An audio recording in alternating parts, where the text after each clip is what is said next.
All right, welcome to this explainer. Today, we're taking a deep dive, literally, into the unseen underground journey of our household wastewater. We're going to demystify exactly what happens after the water goes down the drain.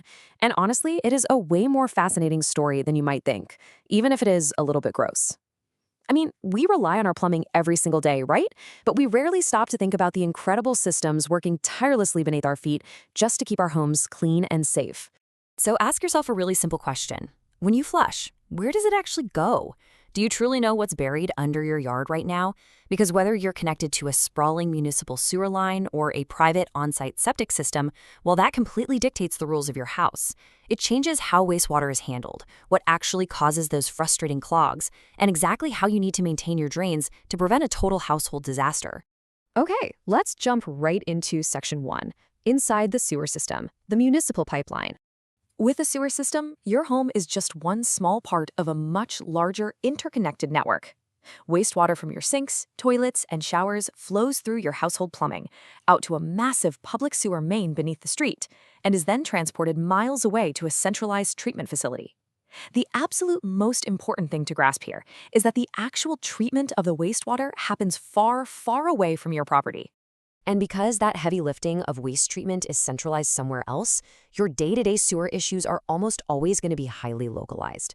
If you start hearing weird gurgling sounds or you notice slow toilet drains and nasty backups, the culprit is usually sitting right inside your home's internal plumbing. These restrictions typically happen in your home drain lines, the cleanout, or the service lateral, which is just the specific pipe connecting your property to the street main.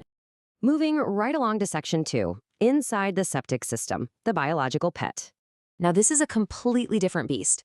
The underground journey here is a fascinating three-step process. First, wastewater leaves your sinks and toilets. Second, it enters a large underground septic tank where the heavy solids physically settle to the bottom. And finally, the partially treated liquid exits the tank and flows out to be distributed. It's an incredibly efficient, self-contained system right in your own backyard. But, and this is a big but, it only works if it's maintained correctly. So that liquid from the tank doesn't just magically disappear. It enters what's called a drain field or a leach field. Picture a fragile underground network of perforated pipes. This is where the liquid is slowly disposed of into the soil, and natural biological processes actually break down the waste over time. The drain field is an absolutely crucial component, completely unique to septic systems, and it relies heavily on maintaining a really delicate biological balance to function at all. Which brings us perfectly to Section 3, the maintenance showdown. Let's talk about water volume for a second. If you're on a sewer system, running back-to-back laundry cycles, taking super long showers, or flushing multiple toilets at once, totally fine. The system can easily handle it. But if you have a septic system, it has a strictly limited capacity. Those large, repeated surges of water can completely overwhelm the tank and flood your drain field way before the liquid actually has time to properly process. And when it comes to cleaning products, the differences are just stark. Pouring harsh chemicals and strong disinfectants down the drain, well, for municipal sewers, it's basically a minor inconvenience. But for a septic system, it is absolutely devastating. Remember that biological breakdown in the drain field we talked about? Yeah, harsh chemicals can literally kill off the beneficial bacteria in your septic tank, completely destroying its ability to naturally process waste. Now, grease and non-biodegradable solids are universal enemies for sure, but they attack differently. For a sewer, grease is just going to stubbornly coat and clog your internal plumbing.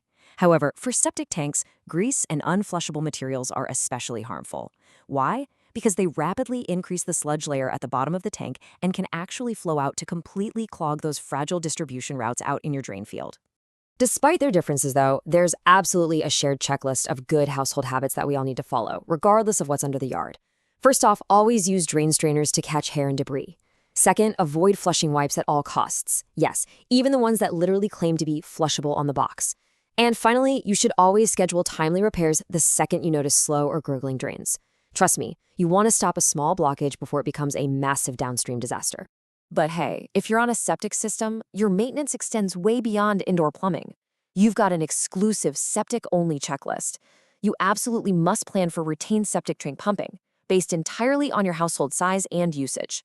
Furthermore, you have to actively protect your drain field.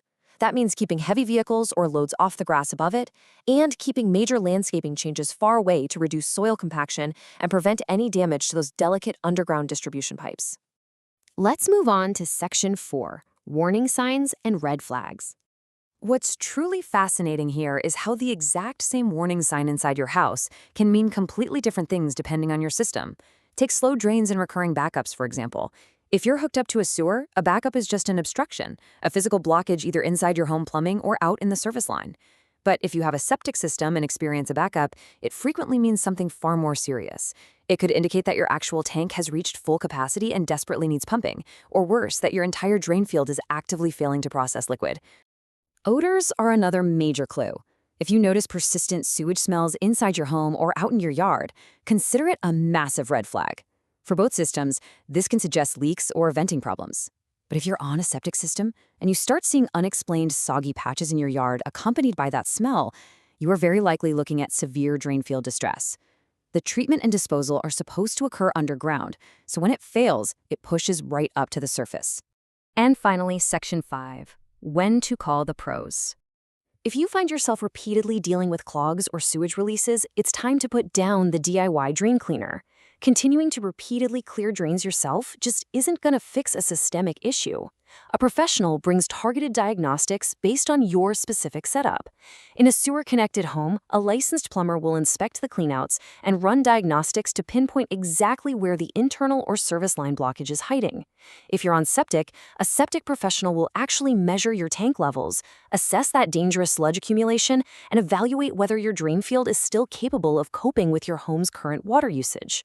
We've covered a ton of ground today, and it really all boils down to knowing your own home. So I'm going to leave you with this final question. Are you merely flushing into a pipe, or are you the caretaker of a delicate biological ecosystem right beneath your lawn? Take the time to find out exactly what system you have today before it finds its way into your living room.